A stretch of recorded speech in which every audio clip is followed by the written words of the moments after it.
Akala nyo ba T-Rex lang ang mayroong maliliit na kamay? Nagkakamali kayo mga boss. Meron pang mas maliit yan. Ito ang Carnotaurus. Sabihin na natin kung mag-weightlifting ang dalawang carnivore dinosaurs na ito, ang mananalo ay T-Rex. Ganon kaliit ang kamay ng Carnotaurus. Sa katunayan, sa sobrang liit akalain mong isa itong joke dinosaur. Nakakatawa man ang kanilang itsura dahil sa liit ng kamay, ang dino na ito ay isa sa mga apex predator. Tara mga boss, simulan natin ang pagtuklas sa Carnotaurus.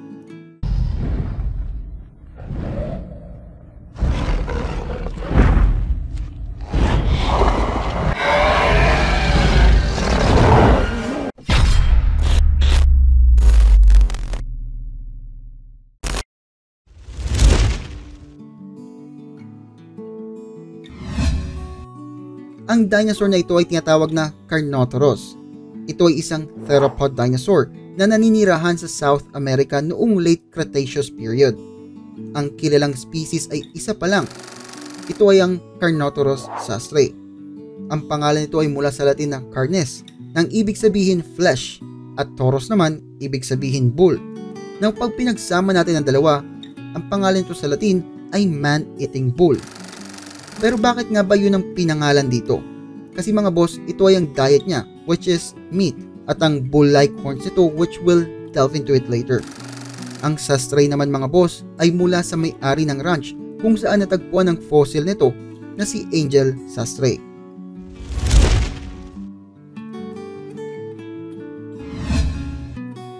Noong 1984, isang expedition ang pinangunahan ng kilalang paleontologist na si Jose Bonaparte. Dito, natagpuan nilang kauna-unahang specimen na very well preserved at halos kumpletong fossil ng Carnotaurus mula sa isang Argentinian fossil bed. So pause muna, ano nga ba ang fossil beds? Ang fossil beds mga boss ay ang layer ng fossils na nakapreserve dahil sa nakita nitong dalawang sungay, agad pumasok sa isip ni Jose ang toro, kaya pinangalanan niya itong Carnotaurus. Sa katunayan mga boss, may ilan lang dinos na pinangalan mula sa isang mammal. Isa na nga dito ang Carnotaurus at ang isa naman ay ang Hippodraco o horse dragon. Dahil na din sa pagka-well preserved ng fossil nito, nagkaroon ng pagkakataon ng mga eksperto na malaman ang skin o balat ng Carnotaurus.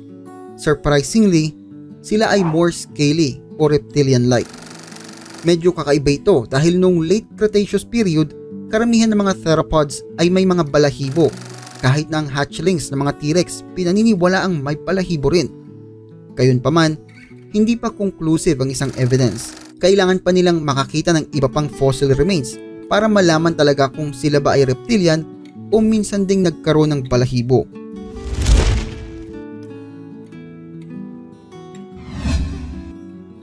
Ang Carnotaurus ay nabuhay late Cretaceous period. Same time ng T-Rex.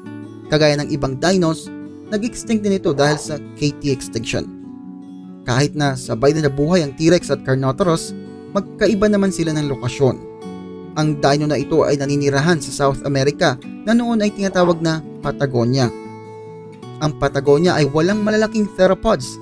May mga carnivorous dinos pero mga maliliit lamang ito at mga nasa ilang daang pounds lamang. Kaya sa lugar na ito, ang apex predator ay ang Carnotaurus. Fun fact pala mga boss, 30 million years ago, bago nag-evolve ang Carnotaurus, isang higanting theropod ang minsan ding naghari dito, ang Giganotosaurus. Ito ay may laki ng 26 hanggang 30 feet at may bigat na umaabot ng 1.3 tons. Ang mga mata nito ay forward-facing, hindi kagaya ng ibang dinos na lateral. Kaya naniniwala mga researcher na meron itong partial binocular vision.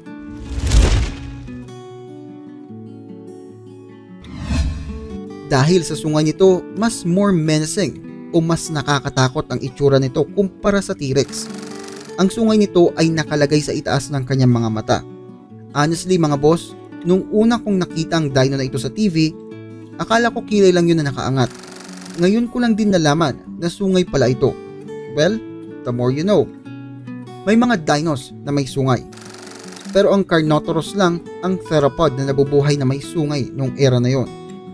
Ayon sa mga eksperto, Ang sungay ay mayroong 6 inches pero naniniwala mga eksperto na mas malaki pa ito at ang kanilang mga sungay ay gawa mula sa keratin. Yes, yan yung mga nasa commercials. In fact, meron kayo niyan sa ulo nyo. Ang buhok nyo mga boss ay gawa sa keratin. Pinaniniwalaan na ang mga lalaking Carnotaurus lang ang merong mga sungay at ginagamit nila ito bilang pag-establish ng territory, superiority at mating rights para sa mga nasasakupan itong babae. Noong 2009, nagkaroon ng analysis patungkol sa bungo ng Carnotaurus at dito nalaman ng mga eksperto na hindi nito kaya ang rapid at repeated frontal attack dahil ang bungo nito ay mababasag. Kaya nagkaroon ng hypothesis sa mga eksperto na ang kanilang mga sungay ay hindi ginagamit primarily sa pakikipaglaban. Bagkus ginagamit lang ito sa pagtulak o pagbangga ng kanilang kalaban. Of course, hindi pa ulit-ulit dahil nga hindi kakayanin ang kanilang bungo.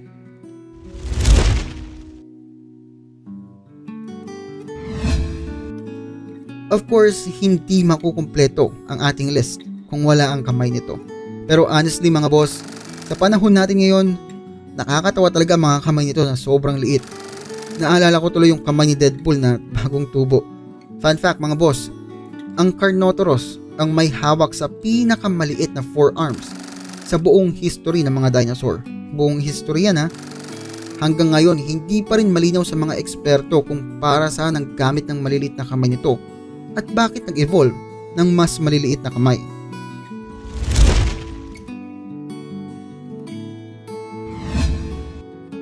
Kahit na maliit ang kamay nito, bumawi naman ito sa paa.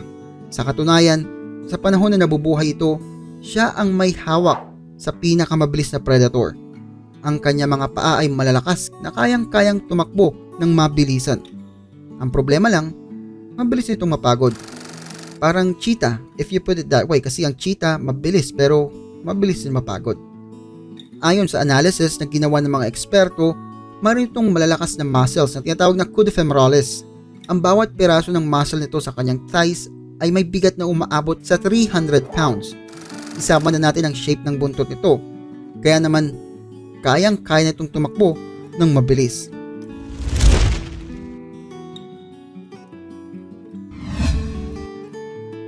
Ito ay may mahabang ngipin at hindi ganoon katigas kagaya ng T-Rex.